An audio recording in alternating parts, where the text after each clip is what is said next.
नमस्कार दोस्तों, आप देख रहे हैं headline India news. Akhil Bharatiya Shri वैश्य बारासैनी महिला महासभा के तत्वावधान में अखिल भारतीय महिला महासम्मेलन एवं नारी प्रतिभा सम्मान समर्पण कार्यक्रम बहुत ही भव्यता के साथ रविवार 7 जनवरी 2024 को ब्रजधाम गेस्ट हाउस महेंद्र नगर पर किया जा रहा है। अलीगढ़ से संवाददाता प्रीति शर्मा की रिपोर्ट। मैम, किस आशय से आपकी पत्रकार वार्ता बुलाई है, क्या उद्देश्य है, क्या कार्यक्रम है आपका?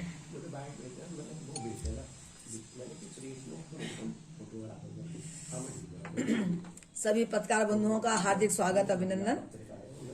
सारकुंज में आप सभी आए, पधारे। मैं बहुत आभारी हूँ आपकी। जल्दी आओ। अखिल भारतवर्षीय श्री वैश्य बारासैनी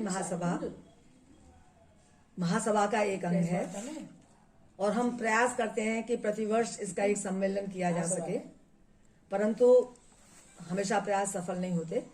हम 2017 के बाद ये सम्मेलन अब 2024 में करने जा रहे हैं।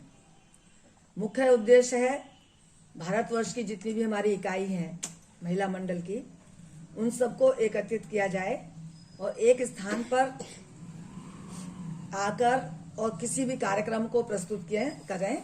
इसके साथ ही साथ हमारे समाज में जो महिलाएं विभिन्न क्षेत्रों में राजनीतिक, ऐतिहासिक, खेलकूद, वैज्ञानिक, जिस भी क्षेत्र में सर्वोच्च स्थान पर बैठी हैं या सफलता प्राप्त करती हैं, उनका सम्मान करना।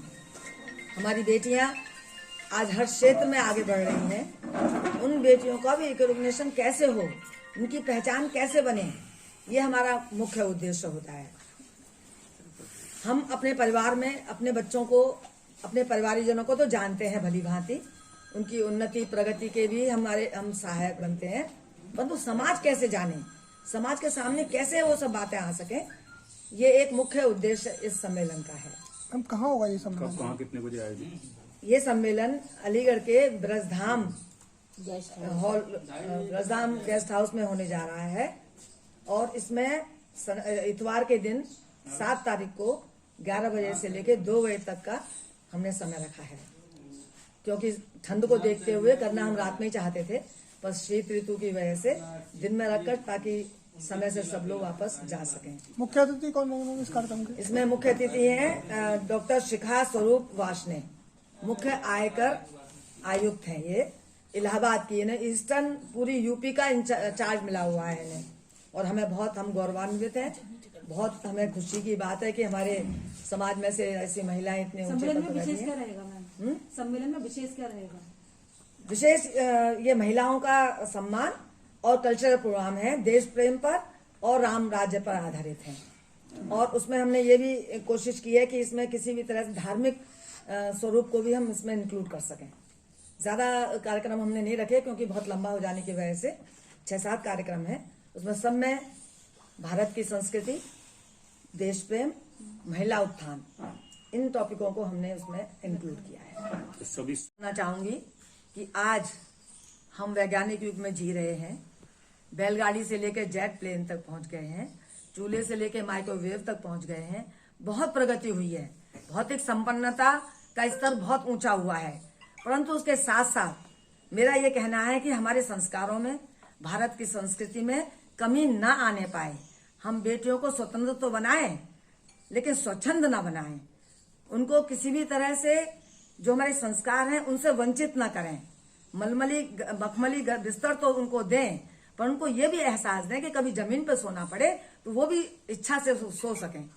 तो मेरा तो यही मानना है कि पहले शादियां बड़ी कठिन होती थी, और शादियां बहुत आसानी से होती थी और तलाक बड़ी कठिनता से होते थे, पर आज तलाक बहुत आसानी से हो रहे हैं, शादी बड़ी कठिनता से हो रही है। तो क्या इतना बदलाव कैसे आया समाज में? क्या एकल परिवारों का जो चलन शुरू हुआ है, ये भी इसका एक मुख्य कारण है? बहुत बड़ा कारण है, ये बहुत बड़ा मुद्दा है, क्योंकि हम बच्चों को संस्कार दे ही नहीं पाते।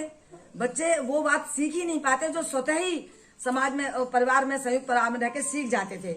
इसकी कोई क्लास लगाने की आवश्यकता नहीं है, इसके लिए किसी कॉलेज में जाने की आवश्यकता नहीं है। हमारे सास ससुर, हमारे चचिया ससुर, हमारे ददिया ससुर, हमारी नंद है, हमारे दौरानी जेठानी, ये जो सम्मिलित परिवार हुआ करता था, उसमें अपने आप हमें आ जाता था कि बड़ों का आदर कैसे करना है।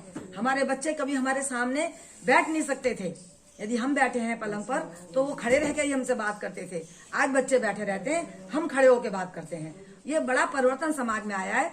शायद उसका एक पहलू है ये, महिलाएं, बेटियां घर से बाहर, किचन से बाहर दहेरी फान कर बाहर निकल गई हैं, सब क्षेत्र में कामयाबी हासिल कर रही हैं। बहुत खुशी की और फक्र की बात है, परंतु मर्यादित रहना, मर्यादा में भी रहना उन बेटियों को आना चाहिए, ताकि ऐसा ना हो कि हमारे भारत देश का जो नाम है, जो गौरव है, जो संस्कृति है, जो जीवन मूल्य है, वो कहीं स्खलित हो जाएं, वो हमें ढूंढने से ना मिले।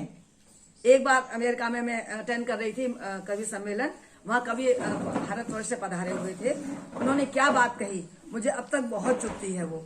उन्होंने ये कहा कि जब मैं अमेरिका आता हूँ तो यहाँ भारत नजर आता है, और जब मैं भारत में कवि सम्मेलन करता हूँ तो अमेरिका नजर आता है। क्यों?